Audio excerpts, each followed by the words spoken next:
Hello everyone, this is Bhargav Bhardwaj और ये है क्लास 12th का इंडियन इकोनॉमिक्स का चैप्टर 1 जो हमने चालू किया था उसका पार्ट 4। पार्ट 1 में हमने इंट्रोडक्शन देखा था इंडियन इकोनॉमिक्स का। पार्ट 2 में हमने थोड़ा इंट्रोडक्शन को डीप में लेके गए, थोड़ी और बातें जानी। Part 3 was about agricultural sector और ये है part 4 which is on industrial sector. Part 4 में सबसे पहले हम लोग बात करेंगे कि इंडस्ट्रियल सेक्टर की स्टेट क्या थी, क्या उसके हालात थे। तो जैसा कि हमने इंट्रोडक्शन में देखा, इंडस्ट्रियल सेक्टर बहुत ही ज्यादा पुअर स्टेट में था उस वक्त। काफी सारी चीजें हो रही थी जिसमें से सबसे पहला मैं उठाऊंगा डी इंडस्ट्रियलाइजेशन। यही वो मेजर रीजन है जिसने हैंडीक्राफ्ट इंडस्ट्री को इंडिया में खत्म कर दिया। इसके अंदर सबसे पहले हम लोग ये जानेंगे कि मॉडर्न इंडस्ट्रीज को ग्रो करने का कभी मौका ही नहीं मिला, उनको कभी सेटअप होने का चांस नहीं दिया गया, उनको कभी इनकरेज नहीं किया गया। टू फोल्ड मोटिव अपनाया ब्रिटिश ने, जिसके अंदर वो एक्सपोर्ट पे टैक्स लगाता था। जो भी इंडिया का गुड्स बाहर जाएगा, फॉरेन कंट्री पे जाएगा, उस पर टैक्स लगेगा ताकि वो फॉरेन कंट्रीज में जाके कॉस्टली हो जाए और फॉरेन डिमांड खत्म हो जाए। प्लस जो इंपोर्ट आ रहा था ब्रिटेन से इंडिया में, उस पे फ्री कर दिया, वो इंपोर्ट फ्री कर दिया। अब इंपोर्ट फ्री होने से ये हुआ कि ब्रिटेन के गुड्स चीप हो गए इंडिया में आके, जिसकी वजह से लोगों ने शिफ्ट करना चालू कर दिया। वो इंडिया के कॉस्टली गुड्स छोड़ के ब्रिटेन के चीप गुड्स पे चले गए।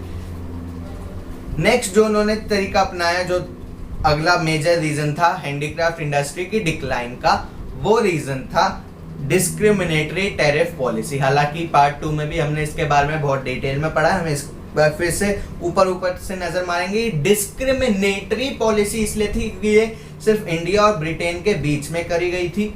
क्या पॉलिसी थी कि एक्सपोर्ट हो चाहे इंपोर्ट हो, दोनों फ्री। अब इंडिया से उन्होंने रॉ मटेरियल्स एक्सपोर्ट करने, भेजने चालू किए ब्रिटेन को।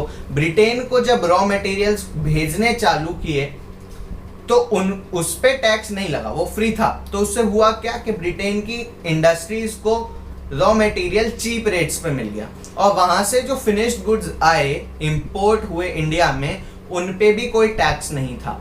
इससे वही हुआ जो हमने ऊपर डिस्कस किया था कि उनके गुड्स बहुत ज्यादा चीप हो गए और हमारे लोग इंडियन गुड्स से फॉरेन गुड्स की तरफ शिफ्ट हो गए।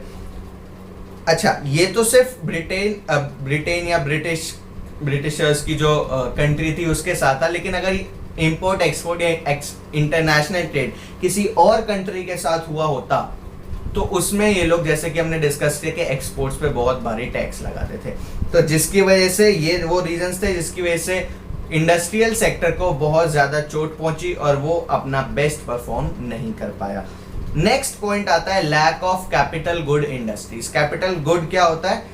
वो गुड जो आगे कैपिटल प्रोड्यूस करने में मदद करे। मतलब ऐसी इंडस्ट्रीज जो मशीन्स बनाती हो या कोई ऐसा प्रोडक्ट बनाती हूँ जो फर्दर प्रोडक्शन में हेल्प करता है, उनको कहते हैं कैपिटल गुड इंडस्ट्रीज। अब कैपिटल गुड इंडस्ट्रीज को सेटअप होने नहीं दिया ब्रिटिशर्स ने इंडिया के अंदर। नेक्स्ट पॉइंट आता है low contribution to GDP. GDP को लो कंट्रीब्यूशन था, यस वी ऑल नो।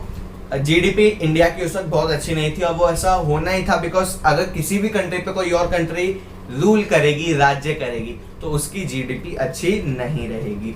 कोई फर्दर इंडस्ट्रियलाइजेशन को प्रमोट नहीं किया गया, जिसकी वजह से इंडस्ट्रियल सेक्टर इंडिया में हमेशा लो बना रहा।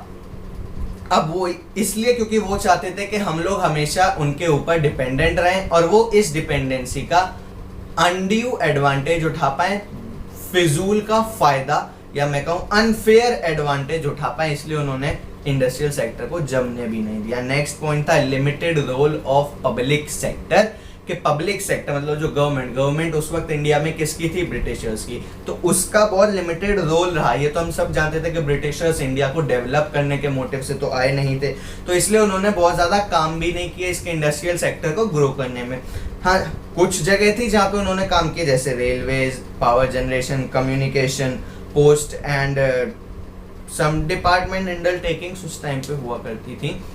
इन पे तो गवर्नमेंट ने काम किया, बट इनके अलावा जो भी टैक्सेस या सब्सिडीज गवर्नमेंट को लगाना चाहिए थे, सब्सिडीज देनी चाहिए थी, जो फ्री हैंड देना चाहिए था, जैसे कि हम लोग अभी बात करते हैं लिबरलाइजेशन, प्राइवेटाइजेशन, ग्लोबलाइजेशन की, वो चीज उस वक्त पे नहीं थी। नेक्स्ट पॉइंट था adverse effect of decline. Decline का एडवर्स इफेक्ट क्या पड़ा कि भाई अनएम्प्लॉयमेंट बहुत ज्यादा हो गई। जब इंडस्ट्रीज, जो स्मॉल स्केल इंडस्ट्रीज काम कर रही थी इंडिया में, उन्होंने काम करना बंद कर दिया, उन्होंने ग्रो करना बंद कर दिया, उनका सेटअप छीन लिया गया। तो अब बचा क्या कि भाई साहब अब तो अनएम्प्लॉयमेंट हो गई। अब उन इंडस्ट्रीज में जो लोग काम कर रहे थे उनका रोजगार छिन गया, अब अनएम्प्लॉयमेंट जनरेट होगी। ये सारी अनएम्प्लॉयमेंट गई कहाँ? ये सारी अनएम्प्लॉयमेंट चली गई एग्रीकल्चर में। एग्रीकल्चर ओवर एम्प्लॉयड हो गया। जो फिनिश्ड गुड्स आए ब्रिटेन से चीप रेट्स पे, उनके साथ हमारी इंडस्ट्रीज भी ज्यादा अच्छे से कॉम्पिटिट कर नहीं पाई। वन, बिकॉज वो बहुत अच्छी क्वालिटी के थे, बिकॉज वहां पे मशीन में बनते थे, इंडिया में हैंड से बनते थे इसलिए। सेकेंड, बिकॉज वो गुड्स बहुत चीप थे।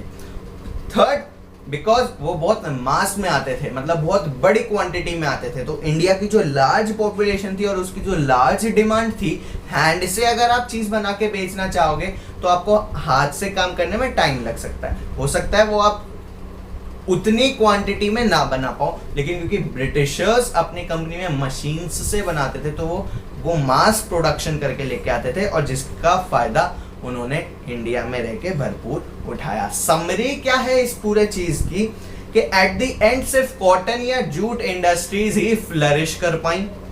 Cotton industries west of India में थी और जूट इंडस्ट्रीज बंगाल की तरफ थी। Tata iron and steel company 1907, Tata group की, जो टाटा ग्रुप रतन टाटा जी जिसको ओन करते हैं, वो टाटा ग्रुप, जमशेदपुर में उनका पहला प्लांट लगा और वहां से इंडस्ट्रियलाइजेशन इंडिया में चालू हुई। वो एक बहुत बड़ा ब्रेक थ्रू मोमेंट था। तो ये सारा था इंडस्ट्रियल सेक्टर की सिचुएशंस और उसमें क्या क्या चीजें चल रही थी, उसके फीचर्स। अगली वीडियो में हम फॉरेन ट्रेड के बारे में जानेंगे। ये वीडियो यहीं फिनिश होती है। इससे पहले कि अगर आपने वीडियोस नहीं देखी हैं तो आपको चैनल को अभी सब्सक्राइब करना पड़ेगा और बेल आइकन को हिट करना पड़ेगा ताकि आप आगे की वीडियोस मिस ना करो। अगर आपको कंटेंट समझ में आया हो तो वीडियो को लाइक करके मेरा मोटिवेशन कर देना। बाकी कोई डाउट है तो नीचे comment section, I am always there, I answer your comments very personally.